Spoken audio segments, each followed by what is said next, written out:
আসসালামু আলাইকুম রহমতুল্লাহি ওবরকাতুহু। সম্মানিত দর্শক, অভিনেত্রী শাওনের যে ফেসবুক স্ট্যাটাস জুলাই সিডিআই এ নিয়ে যে বিতর্ক এবং উত্তেজনা কোনো অবস্থাতেই থামছে না, এবং সেই উত্তেজনা সরাসরি প্রধানমন্ত্রীর দপ্তরে চলে গেছে বা প্রধানমন্ত্রীর সামনে প্রদর্শিত হয়েছে। আজকে জুলাই মাসের ৪ তারিখ। এই জুলাই মাসের ৪ তারিখে সরকারের পক্ষ থেকে একটি সম্মেলন বা প্রোগ্রাম করা হয়েছে, যেখানে প্রধান অতিথি হিসেবে স্বয়ং প্রধানমন্ত্রী উপস্থিত ছিলেন। তো তার সেই অনুষ্ঠানে জনৈক বক্তা তিনি অভিনেত্রী শাওনকে উদ্দেশ্য করে বললেন যে শাওনকে কেন এখনো গ্রেপ্তার করা হচ্ছে না, কেন তার বিরুদ্ধে ব্যবস্থা নেওয়া হচ্ছে না, এবং প্রধানমন্ত্রীকে তিনি আহ্বান জানালেন যে শাওন কি বাংলাদেশে শেখ হাসিনার চাইতেও শক্তিশালী হয়ে গেছে, যে তাকে গ্রেপ্তার করা যাবে না, তার বিরুদ্ধে ব্যবস্থা নেওয়া যাবে না। এবং প্রধানমন্ত্রী সঙ্গত কারণে এই ধরনের বক্তব্য যখন তিনি শুনলেন, তার যে মুখ, তার যে বডি ল্যাঙ্গুয়েজ, সঙ্গত কারণে মনে হচ্ছিল তিনি খুব বিব্রত। এবং অন্যদিকে যে জুলাই যোদ্ধাদেরকে নিয়ে যে সকল বক্তা বক্তব্য দিলেন, তাতে করে মনে হলো যে আগামীর রাজনীতিতে ভীষণ রকম কতগুলো অশনির সংকেত এই সম্মেলনে রচিত হয়ে গেল। সম্মেলনের পরে খাবারের আয়োজন করা হয়েছিল এবং খাবার নিয়ে মারামারি হয়েছে। এবং সেই বিরিয়ানির প্যাকেট নিয়ে মারামারি করতে গিয়ে একজন আরেকজনের উপর যেভাবে আক্রমণ চালানো হয়েছে, কেউ কেউ বলছেন যে অনেকে মানে একে অপরকে ঘুষি দিয়ে আর বললাম না, যাক অসুবিধা নেই, সেটা হয়েছে। আবার এই যে আজকের যে অনুষ্ঠানটা হবে, অনুষ্ঠানের যে আয়োজকরা আজকের দিনের সকাল পর্যন্ত, একদম মর্নিং পর্যন্ত তারা সিদ্ধান্ত নিতে পারেন না যে এই অনুষ্ঠানের শিরোনামটা কী হবে, নামটা কী হবে। এই হলো একটা বিশৃঙ্খল যে অনুষ্ঠান জুলাইকে নিয়ে সরকার করলো, দল করলো, কোনো দরকার ছিল না। মূল ব্যাপার হলো যে জুলাই এরকম একটা বিষয়, এটি ইতিহাস হয়ে গেছে, এটি লিখিত হয়ে গেছে। এটাকে নিয়ে এখন জামাত, এনসিপি, বিএনপি যত বেশি টানাটানি করবে, তত বেশি জুলাইয়ের মর্যাদা হানি হবে, জুলাইকে নিয়ে কাদা ছোড়াছুড়ি হবে, এবং যারা এই কাজগুলো করবেন তারা সবাই ছোট হবেন। প্রধানমন্ত্রীর উপস্থিতিতে নিজেদের বীরত্ব দেখানোর জন্য যখন বললেন যে আমরা আওয়ামী লীগের সব অফিসগুলো পুড়িয়ে দিয়েছি,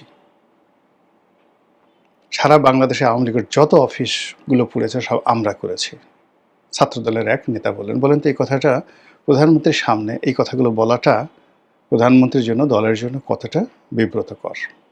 ফলে এই জুলাই সংক্রান্ত যে নেতিবাচক কথাবার্তা ইদানিং হচ্ছে, সেই কথাগুলো এখানে কিভাবে মানে যাকে বলে বারুদ হয়ে এখানে ফুটলো, আগুন লাগালো, এবং আগামী দিনগুলোতে এগুলো বুমেরাং হয়ে যাচ্ছে।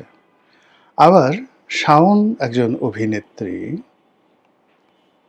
আওয়ামী লীগের মহিলা কোটায় তিনি একজন সংসদ সদস্য নির্বাচিত হয়েছিলেন বা মনোনীত হয়েছিলেন।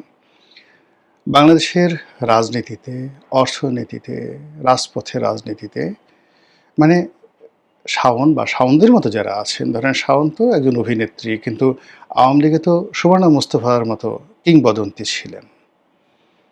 তারপরে আসাদুজ্জামান নূরের মতো কিংবদন্তির যাকে বলা হয় অভিনেতা ছিলেন। এর বাইরে শাওনদের চাইতেও, শাওন বিতর্কিত, কিন্তু শাওনদের চাইতেও অভিনয়ে অন্যান্য যারা খুব অগ্রগামী ছিলেন, যেমন তারিন ছিলেন, আওয়ামী লীগ তাদেরকে মনোনয়ন দেয়নি। ফলে কি হলো, বা মমতাজ ছিলেন, সারা বাংলাদেশে মমতাজের যে জনপ্রিয়তা, সেই জনপ্রিয়তা শাওন বা অন্য যারা আছে তারা এখনও 1%ও সেই জনপ্রিয়তার জায়গায় পৌঁছতে পারেনি। সেই মমতাজও তো সংসদে ছিলেন।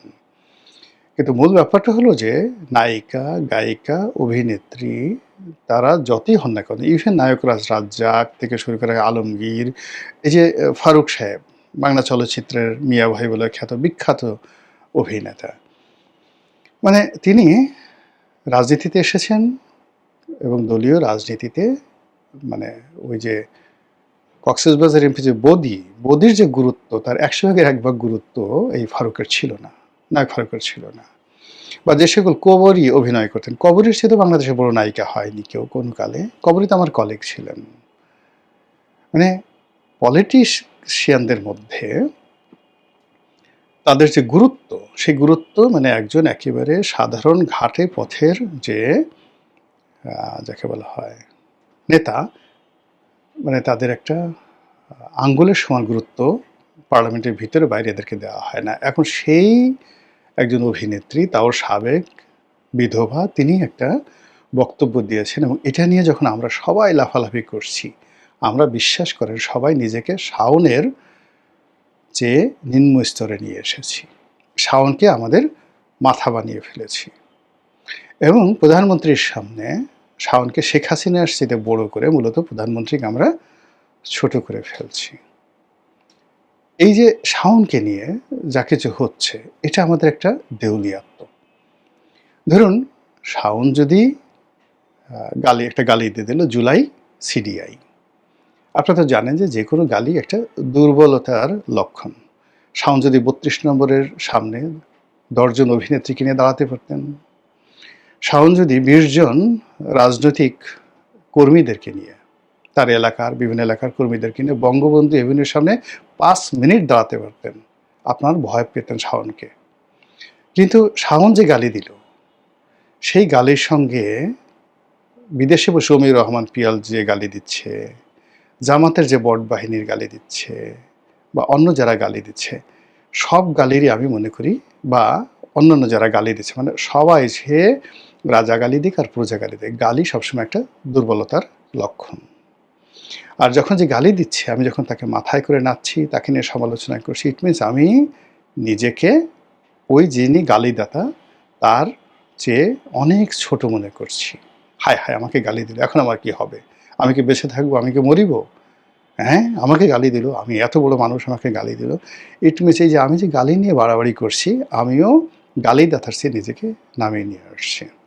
ফলে বোঝার চেষ্টা করুন যে বাংলাদেশের যে রাজনীতি এখন অ্যাবসলিউটলি গালিতে পরিণত হয়েছে এবং সেই যিনি গালি দিতে পারছেন তিনি এখন উজিরে আজম, প্রধানমন্ত্রী। যিনি গালি দিতে পারছেন তিনি এখন এম্পারাওয়ার, সম্রাট।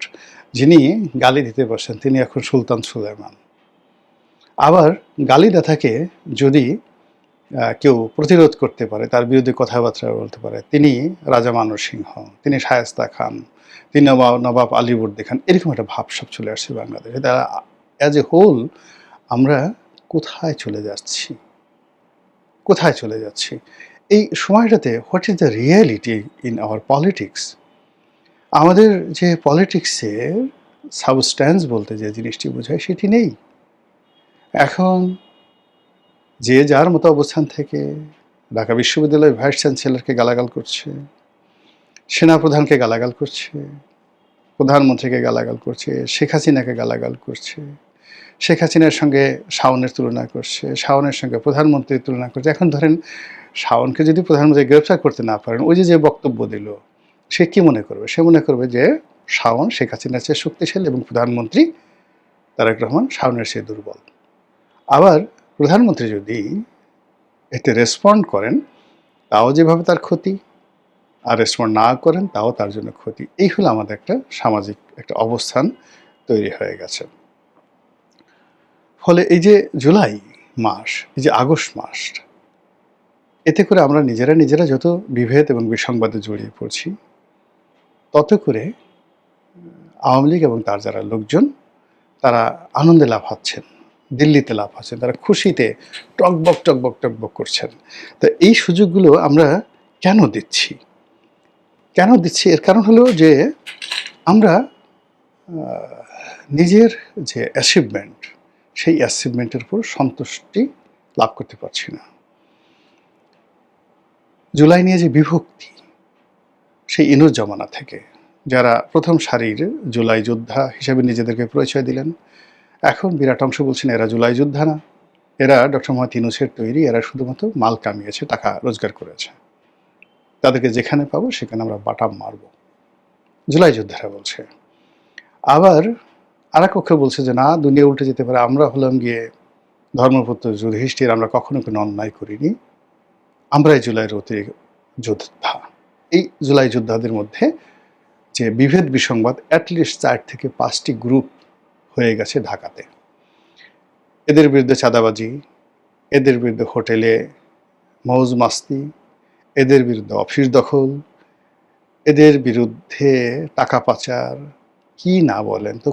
খুব অল্প সময়ের মধ্যে ছোট ছোট বাচ্চা ছেলে যাদের বয়স 30 বছরের নিচে, তাদের এক একজনের বিরুদ্ধে যদি 1000 কোটি টাকা, এইটা পাচার, ঘুষ গ্রহণ, দুর্নীতি, অনিয়ম, এই জিনিসগুলো আসে, এদের বিরুদ্ধে যদি দুর্নীতি দমন কমিশন থেকে শুরু করে এদের মানে মাথা খারাপ হয়ে গেছে। দুর্নীতি দুদকের এক কর্মকর্তা বলেছিলেন যে এই জুলাইকে ব্যবহার করে যারা দুর্নীতি করেছেন তাদের বিরুদ্ধে এত অভিযোগ আসছে যে দুদকের জীবনে কখনো এই ধরনের অভিযোগ আসেনি। টিআইবি থেকে শুরু করে অন্য যে সকল প্রতিষ্ঠান দুর্নীতি নিয়ে, অনিয়ম নিয়ে রিপোর্ট করেন, তারা সবাই বলেন যে ইউনূসের জমানাতে যে অনিয়ম দুর্নীতি হয়েছে এটা কোনোদিন হয়নি। সংসদের স্বরাষ্ট্রমন্ত্রী প্রধানমন্ত্রীকে অনুরোধ করছেন যে এই সময়ের দুর্নীতি তদন্ত করা হোক। এর কারণ হলো এই যে টাকাটা, ব্ল্যাক মানিটা যাদের হাতে চলে গেছে, তারা এখন মানে সমাজে দাপিয়ে বেড়াচ্ছে। সরকারের জন্য থ্রেট, সরকারের জন্য কিন্তু আওয়ামী লীগের দাফন কাফন হয়ে গেছে। থ্রেট না, থ্রেট হলো ওই সমস্ত লোক যারা জুলাইকে ব্যবহার করে, জুলাই যোদ্ধা পরিচয় দিয়ে হাজার হাজার কোটি টাকা লুটপাট করে এখন এই সমাজে দাপিয়ে বেড়াচ্ছে এবং সরকারের সামনে বড় বড় কথাবার্তা বলছে। এদেরকে সরকার যদি দমন করতে না পারে তাহলে আগামীতে আওয়ামী লীগ লাগবে না, এরাই সরকারে 12টা বাজাবে। তো এরকম যখন অবস্থা হচ্ছে, ঠিক সেই অবস্থাতে একজন অভিনেত্রী একটা গালি দিয়ে ফেললেন বা একটা ফেসবুক স্ট্যাটাস দিলেন, আর এটা নিয়ে এখন সরকারি দল, বিরোধী দল, জুলাই যোদ্ধা, রাজপথের যারা লোকজন তারা লাফাচ্ছে। আবার অন্যদিকে আওয়ামী লীগের যারা লোকজন আছে একেবারে দেশি বিদেশের সবাই, তারা মনে করছে যে আমাদের lady with the lamp, Florence Nightingale অথবা ধরুন মহারানী ভিক্টোরিয়া, এদের চাইতেও এখন শাওন তাদের মাথার মণি, মাথার মুকুট, মাথার তাজ। এবং অবস্থা দৃষ্টি মনে হচ্ছে আগামীতে তারা শাওনকে আওয়ামী লীগের সভানেত্রী বানিয়ে ফেলবেন, অথবা শাওনকে দলের সেক্রেটারি বানাবেন। শেখ হাসিনার সভাপতি শাওন সেক্রেটারি, এবং সব মানুষ সে মানে শাওনের পিছে জয় বাংলা, জয় বঙ্গবন্ধু বলে আত্মাহুতি দেবেন। এর কারণ হলো যে এই বিপদের সময় সে জুলাইকে সিডিআই বলতে পেরেছে, যেটা আওয়ামী লীগের কোনো লোক বলতে পারেনি। বাংলাদেশে বসে, বিদেশে বসে অনেকে বলছে, কিন্তু বাংলাদেশে বসে শাওন ছাড়া আর কেউ এই গালি দিতে পারেনি। যেহেতু শাওন গালি দিতে পেরেছে, কাজেই সেই হলো সবচেয়ে বড় বীর। এই যে বীরত্ব যখন সিডিআইয়ের মধ্যে চলে যায়, সমস্ত বীরত্ব যখন আপনার সেই নারীর যোনি পথে চলে যায়, কিংবা পুরুষের পায়ু পথে চলে যায়, বীরত্ব পায়ু পথে চলে যায়, তখন সেখান থেকে কি বের হয়? সেখান থেকে আর যাই হোক না কেন, ভালো কিছু বের হয় না। মহান আল্লাহ আমাদের সবাইকে হেদায়েত দান করুন এবং হেফাজত করুন। আসসালামু আলাইকুম ওয়া রাহমাতুল্লাহি ওয়া বারাকাতুহু।